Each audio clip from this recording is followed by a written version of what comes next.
Vladimir Poutine affirme que la Russie possède la deuxième armée la plus puissante du monde. Pourtant, 3 ans après le début de la guerre, ils n'ont toujours pas la supériorité aérienne sur l'Ukraine. Aujourd'hui, nous avons un nouvel exemple qui le prouve. Les forces ukrainiennes ont abattu un avion de chasse russe Su-25 et tout est filmé. Les images montrent l'avion s'écraser en flammes, un rappel brutal des difficultés de la Russie dans les airs. Mais l'histoire ne s'arrête pas là. Les forces ukrainiennes ont initialement visé dessus 25 Russes, probablement avec des manpads. Cependant, certains rapports suggèrent qu'il pourrait s'agir d'une arme expérimentale. L'Ukraine ne confirme pas les détails, peut-être pour des raisons de sécurité opérationnelle. Quoi qu'il en soit, le Su-25 a été abattu et ses pilotes se sont éjectés, tombant dans une zone sous surveillance ukrainienne. Ensuite, il y a eu une tentative de sauvetage russe.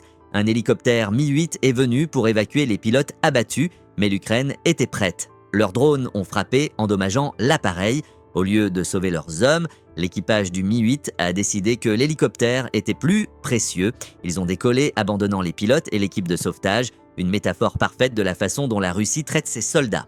Mais voici le tableau d'ensemble. Cette guerre ne se joue pas seulement sur le champ de bataille, elle frappe durement l'économie russe et les fissures se propagent rapidement.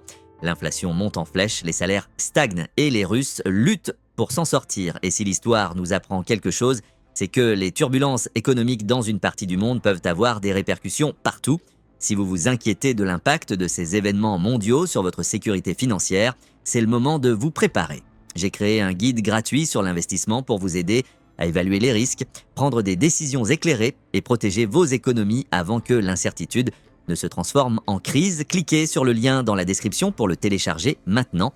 Revenons à l'événement. Tout cela s'est passé le matin du 8 février dans la région de Donetsk. Cette stratégie de frapper une cible, puis de frapper à nouveau lorsque les renforts arrivent, l'Ukraine l'utilise depuis un moment, même à l'intérieur de la Russie.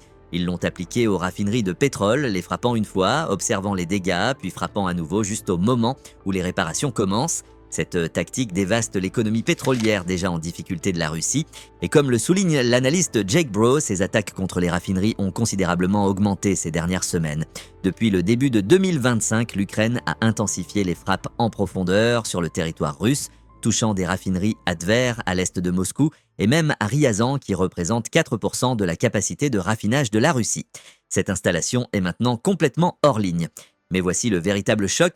Certaines de ces frappes se produisent à 800 km à l'intérieur de la Russie.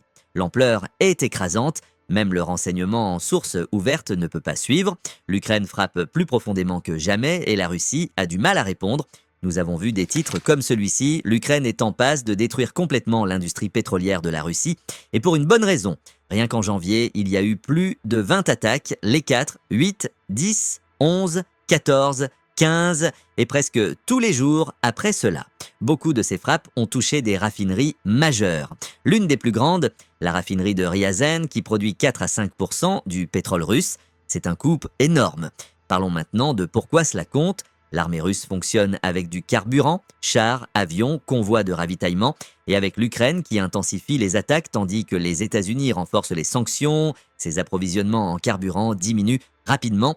Cela signifie que les forces russes ont du mal à maintenir leurs opérations. Mais d'abord, regardez ceci.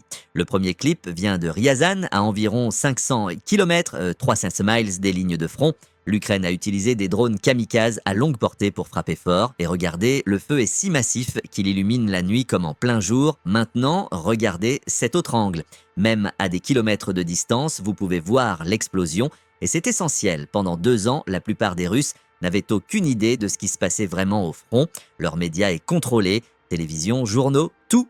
Mais maintenant, ils n'ont pas besoin de reportages. Ils peuvent voir la guerre de leurs propres yeux, parce que lorsque les raffineries de pétrole brûlent, lorsque les prix augmentent, lorsque la vie en Russie devient plus difficile, ils savent exactement qui blâmer, pas l'Ukraine. Poutine, voici un autre clip, la raffinerie est toujours en feu, et c'est là que l'Ukraine joue intelligemment. Parfois, ils attendent que la Russie éteigne les flammes, peut-être même commencent les réparations, puis ils frappent à nouveau.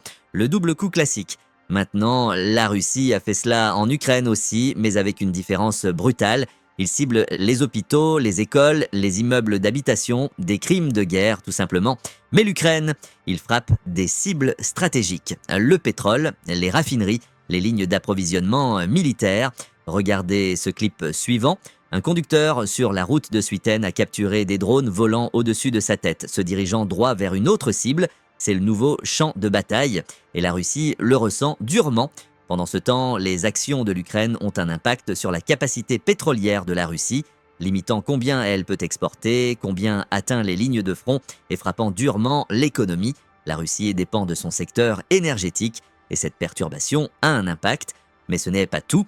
Les États-Unis ont renforcé les sanctions. Cela a commencé sous le mandat de Biden, ciblant la flotte fantôme de 160 et un pétroliers que la Russie utilisait pour déplacer secrètement son pétrole. Au lieu de simplement sanctionner le pétrole russe, les États-Unis ont ciblé les pétroliers eux-mêmes.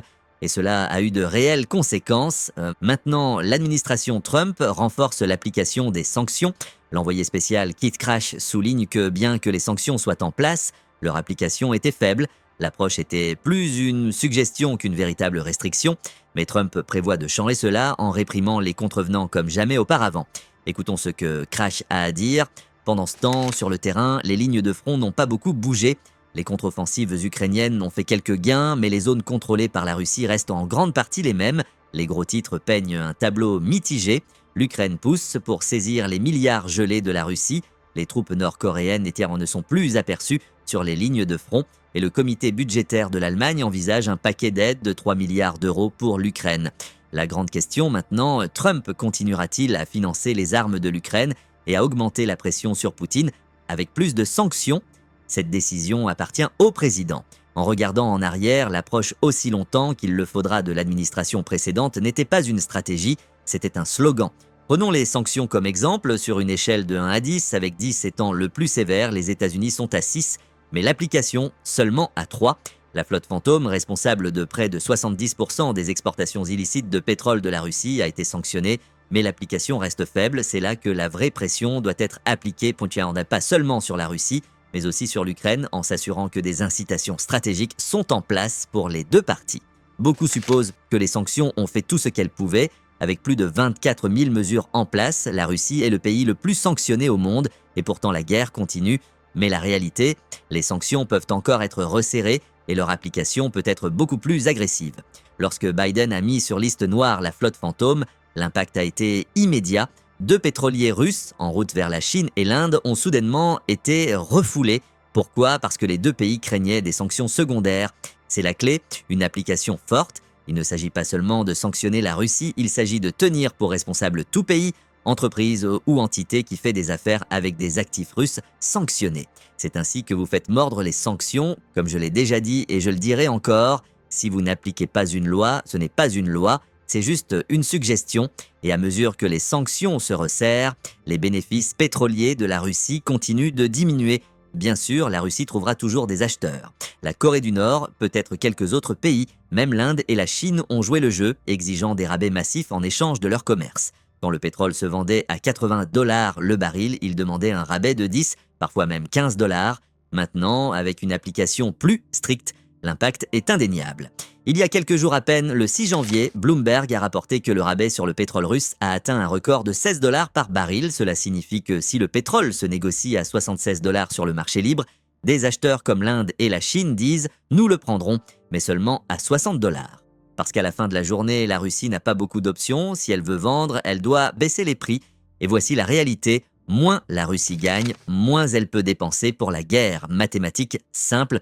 C'est pourquoi la meilleure chance de l'Ukraine de gagner n'est pas seulement sur le champ de bataille, c'est dans l'économie en ruine de la Russie. Regardez l'histoire, l'URSS ne s'est pas effondrée à cause d'une invasion, elle s'est effondrée sous la pression économique. Et aujourd'hui, la Russie est déjà au bord du gouffre, l'inflation monte en flèche, les industries peinent, et la seule chose qui soutient l'économie est la production de guerre, mais ce n'est pas une vraie croissance. Un nouveau char peut booster le PIB sur le papier, mais dans quelques mois, ce char n'est qu'un tas de ferraille de plus en Ukraine, et voici où ça devient encore plus fou.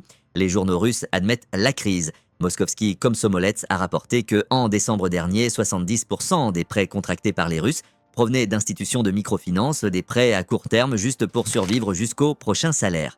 Il y a un an, ce chiffre était de 47%. Alors, quel est le paradoxe? Les statistiques officielles disent que les revenus augmentent. Mais en réalité, les gens ont du mal à payer le loyer, à acheter des médicaments, même à aller chez le dentiste. L'inflation l'année dernière, officiellement 9,5%, mais les prix du lait, en hausse de 16%. Le beurre, Tinti Prtichette les fruits et légumes, 22% les pommes de terre, un incroyable 92%.